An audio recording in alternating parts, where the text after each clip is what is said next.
Cum e posibil ca oameni care au ieșit de acolo să moară după 12 zile?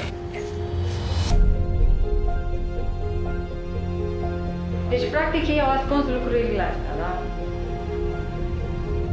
Dacă nu spunem lucrurilor pe nume, suntem complici.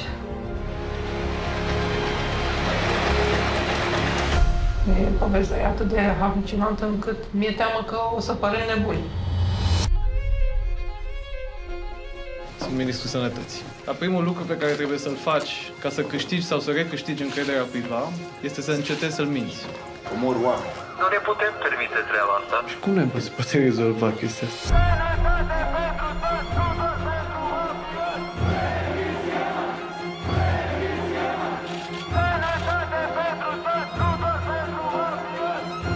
Și noi am avut o încredere oarbă în autorități.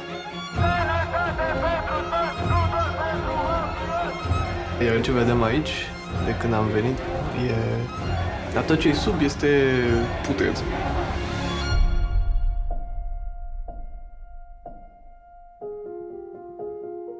În momentul în care presa ajunge să facă reverențe autorităților, autoritățile se vor purta rău cu oameni, cetățeni. Întotdeauna se întâmplă asta, pretutindeni în lume, s-a întâmplat și în cazul nostru.